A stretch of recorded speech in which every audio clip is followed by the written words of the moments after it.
Gary Vaynerchuk is one of the most brilliant and iconic entrepreneurs of our time. He's influenced many to start their own business and to go after what they want to do. I'm in that camp. Gary V also has some strong views on real estate, despite the fact that a friend of mine and his sister, Liz, is a real estate agent. He's gone viral before by saying you shouldn't buy a house. There's a recent clip of Gary saying and signaling a similar message. Now, I've stuck up for him in the past with what he meant in being taken out of context. Let's take a look at this clip and see what he's saying now. Most people spend money on dumb things, which then forces them to do things they don't want. So step number one for most people in here, they should sell their home, take the money, and go rent. Return their BMW and get a Toyota. I own a BMW, god damn it. And honestly, that becomes the vulnerability. Why do you own a BMW? Because I love the car, just the brand, and I love driving it, so I don't know. So to me, that's where it gets interesting, right? Do you, or do you like what the brand does to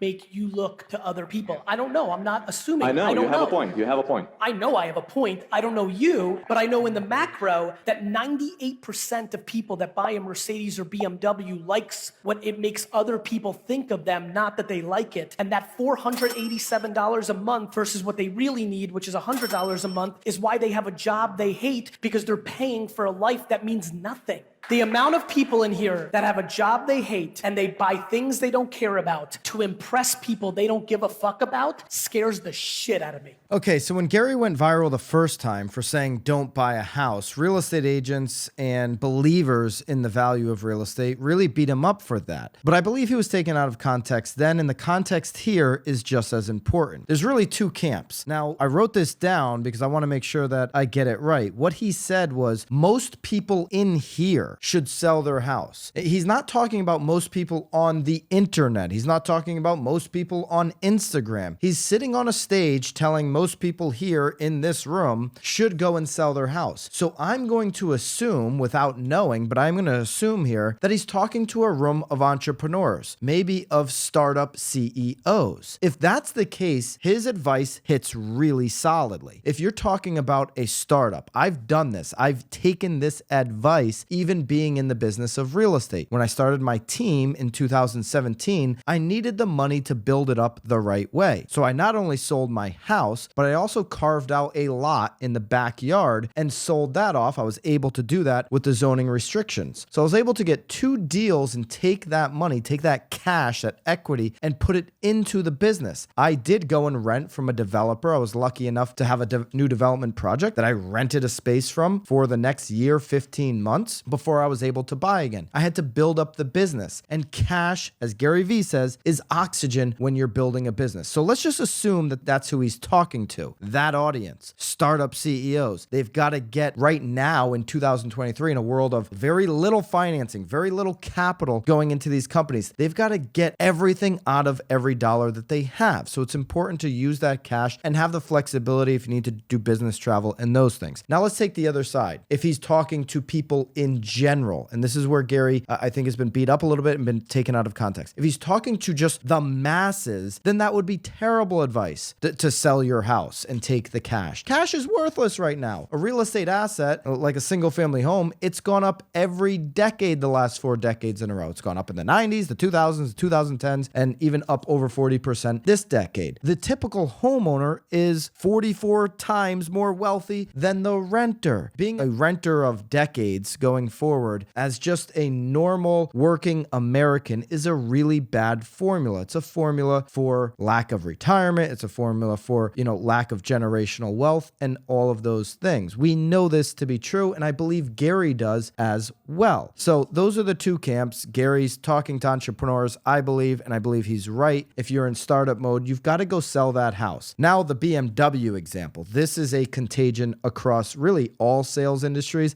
It's funny that he said the BMW. I've done content. The white BMW is like the realtor classic car. And anybody who doesn't own homes without debt or own cars without debt should not be going out and buying the fancy car to impress others. You typically don't get any business out of it. If you can prove that to me, then there might be an argument. But he's dead on there. That is a contagion spread amongst all sales agents in every single industry. And it's something that they should consider stopping. So ultimately, I agree with Gary when he's talking about business owners, and I would disagree if he talks about the normal working American who knows they're going to be in a certain location for 5, 10, or 15 years. But it's most important what you think, so let me know in the comments where you stand on this Gary Vee debate.